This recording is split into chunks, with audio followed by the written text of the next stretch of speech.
to the Jerusalem Connection Red Alert Report. I'm Amy Zawi. Today we return to our series of Communion and Connectedness as we bring you guests from Israel who can share firsthand with us their experiences of life in Israel in a post-October 7 world, under the cloud of war and amidst global hostility. Today we have Chaim, who is the co-founder and director of operations for the Aliyah Return Center, the ARC. The ARC is an Israeli-based registered nonprofit organization helping Jewish new immigrants establish roots in the land of Israel and to thrive.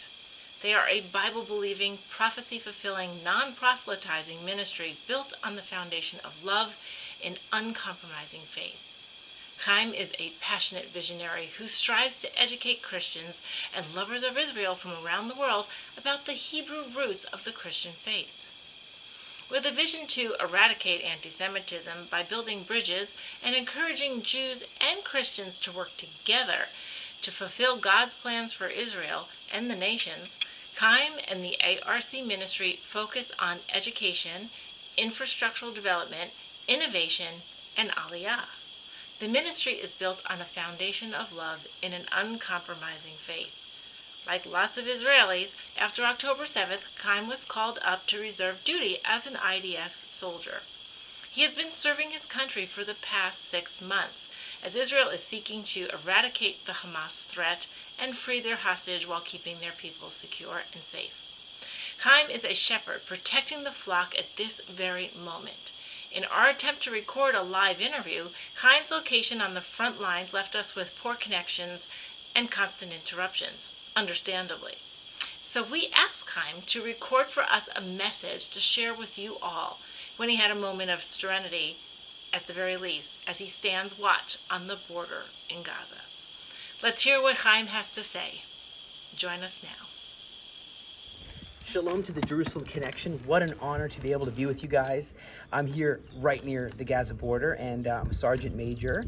I've also been serving for almost half a year since I was called up, and that was on October the 7th is when this all began, didn't it, for us. I'm also the executive director of the Aliyah Return Center. That's a charity that helps the needy for the men. I mean, we were founded in the year 2000, but in the last 11 years, we've been actually helping those immigrants. It's called Aliyah. I myself made Aliyah. That's the immigration to Israel, fulfilling the promise of the promised land, you know, that God says, I will gather you, Ezekiel 36. I will gather you from all the nations that you've been scattered. I'll sanctify my great name. I'll put clean water on you and cleanse you, give you a new heart and a new spirit. So we believe in that, and we're excited to be part of that initiative. And so people come from anti-Semitism. I'm talking before it went skyrocketed like it is now. People would come here to the promised land, and we give them the free clothing, food, shelter, job training, a lot more. We got that warehouse with the forklift of goods that comes in, the shipping containers come in, distribution of clothes. And so it's just been amazing. But you know that now I've been serving, I don't know if you've seen any of my videos on the Aliyah Return Center, Facebook or YouTube, but you know, you lose friends when you risk your life to defend the defenseless. And I tell people I got a shepherd stick here because the only reason why we're in Gaza, the only reason why we're on the border with Hezbollah and Lebanon border, there's only one reason, and that's to protect the seed of hope. God has promised this, that he would return and live here. He promised the Jewish people would come and live here and prepare the way of his return. The seed of hope, that's Israel, and everyone who has the Messiah in them is also part of the seed of hope. And we as shepherds need to defend the sheep. And when a wolf comes, look at any of the Bible heroes, pretty much. They were shepherds. And shepherds carry sticks. And so I got on Fox News. I was on, you know, all kinds of different programs. And they said, wow, you're actually in there defending the defenseless. And they asked me questions. What was it like when you were called up? When you get to call the robot voice and you're activated as a reservist soldier? What was it like? I said, it was scary. But you know, you go and you see the devastation. It's medieval, grotesque, horrific, shocking terror. I mean, if it happened in America or Canada or England, or if it happened anywhere, what would they do? And this isn't about revenge, it's about restoring security to our borders. And not to mention the hailstorm of rockets, which pummeled us and continues to, and also from the north. You can't live, you can't do anything. So we had to be drafted. We had to. If we don't go and defend the defenses, we're not good shepherds, are we? And so I went to the south, and part of my job was going there where the bodies were everywhere with my own eyes. Of course, I saw this stuff. And if you want to know what hell's like, it's seeing a civilian's house burning, people in there burning, smell of flesh. I developed a cough because of just the amount of bodies, and I should have worn a better mask. But I'm better now. But the important thing is you have to go in and defend the defenseless, don't you? And so after scanning the houses and bodies for explosives and everything, eventually we were called in, and I could tell you so many stories, but our job as the Combat Engineer Corps Elite Unit for Special Missions is to dismantle the Hamas infrastructure, especially the tunnels. Special missions means you go where other troops, regular battalions got a gun, but they don't have sensors. They don't have many of the tools of the trade that we have as Combat Engineer Corps Elite. So high stakes hostage rescue, that's totally our thing. And we go in there. I mean, imagine if you have hostages on a plane or on a boat or underwater mines, or you have to parachute as a commando. I'm a commando behind enemy lines. Some people ask and they say, well, how is it for you as a believer? And it's, love your enemy. I said, yes, and I do, but also as the one tasked, as a soldier tasked with defending, I must defend. Every good shepherd must go and use his shepherd stick and defend the flock. It's very biblical, and it's a good revelation to come to. Now, I love the fact that I can truly say we're part of the most, this is one of the most if not the most humanitarian army on planet Earth, with a 1.5, is it?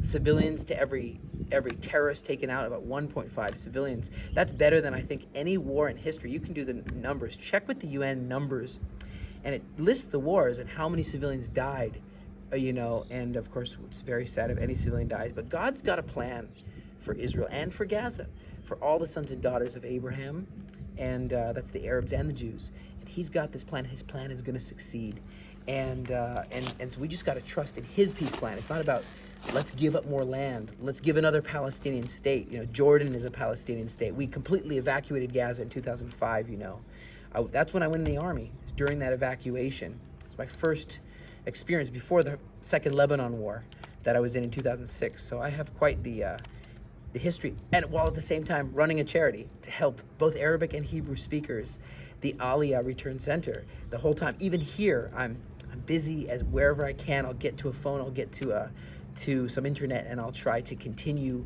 being the chairman and executive director the best I can. But there's many stories. I wish I could say, that I saw massive miracles like exiting Egypt on Passover, the water stands up the Red Sea, like seeing manna fall from heaven. That's in our history, and God's not done with it. Micah chapter 7 says that he will yet again show his miracles as he gathers the Jewish people home. But there's plenty of times where we should be dead and we're not. Those? Can that be a miracle? My close friend, he was just telling me how he said this friend got shot, and through the ceramic vest, and he thought he was going to be paralyzed, but it just missed his backbone. Okay, but they take him on the helicopter away. He thought he's going to be dead. Another person gets an explosive in the throat, thought he would ever be able to speak again.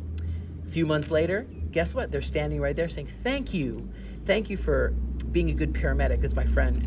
And for me, they say, hey, thank you for being able to stand in the gap and protect Israel. And every time that you've risked your life and gone to blow up these tunnels, going inside like Sinwar Tunnel, blowing up the infrastructure that happened in Blue Beach, all 5 tunnels in Blue Beach Hotel, many missions, flooding the tunnels mission that I was part of. There's many missions I could talk about.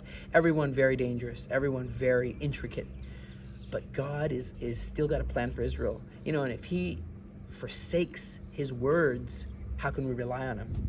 He won't forsake his words. And Jerusalem Connection, you guys are people who read the word. And I really would love to send you 64 Aliyah scriptures. A lot of people don't know the word Aliyah or don't know the ingathering. Passover is a feast of ingathering. And so is Tabernacles. And it's just a picture of preparing the way. And of course, anti-Semitism is growing. As I mentioned, 500% in the U.S. alone, or something like that. And I realized these are the times that we were born in. We don't need a time machine to the ancient past or to the future. We need to do our part now and share. And my main job is, as I said, finding, mapping, and destroying tunnels, and also exploding explosives, elite unit. Watch Hurt Locker. You might know a little bit more about me if you do. Watch that movie. And so destroying tunnels and infrastructure is my main thing. And we also have a lot of mobilization initiatives. A lot of stuff I don't know how much I can share because I am highest level security. So I want to be careful with that. But I do want to just say thanks for your prayers and thanks for checking out the work of the Aliyah Return Center. And I'd say this, freeing Gaza from, we tried this where we evacuated entirely in 2005. No Jewish people there at all. All we do is give them water, food, and jobs. And of course they get, 100 million or so, a little under 100 million from all the countries, including America and UN, and jobs from Israel. Egypt doesn't give them jobs. Egypt blocks them off entirely. There's some tunnels that secretly go in. But I realized that what they need is new goals. Not just, it's like David Ben-Gurion, our first prime minister. So he's like, let's build this land, let's build malls, let's build buildings, let's build parks, let's build a train system. But there, the goals are just skewed. A train system? You mean like the Holocaust one where we can put Jews on and burn them? No, I'm being dramatic. Not a Holocaust train, a regular train so we can have, why don't we want to do that? And that's what people don't know is the goals. Not everyone, but the indoctrination is strong. And I've looked at the books and they have Mein Kampf in Arabic and so on. But that's just because God's throne is in Jerusalem. I believe that when people know that Jewish people don't want to be I don't want to be in this uniform. I don't want to be holding this gun. We want to be with our family, having Shabbat, singing songs of joy and gladness. And those days will come. So thank you for standing in the gap right now. If it ever mattered, it's now. Stand up for what's right, stand up for truth, stand up for the Word of God, stand up for God's promises, and thank you for letting me speak to you for a little bit. And thank you, Jerusalem Connection, and Shelley, Amy, everybody that's part of the team. God bless you from the south, from Gaza border. Thank you, Chaim, for your words of inspiration as we see your life's work culminating in a very tangible way in serving to protect the people of Israel. Viewers, I encourage you to check out the Aliyah Return Center website and follow the ARC on social media. Chaim's work is vital, and we can continue to pray for him and share his work with others. His organization, his mission, and all of those in the wake of October 7th need us. They need our support. Please continue to support the Jerusalem Connection as well by liking and sharing our reports on social media. Your prayers are vital, and your contributions are always welcome, keeping our content free and available to all. Am Israel Chai.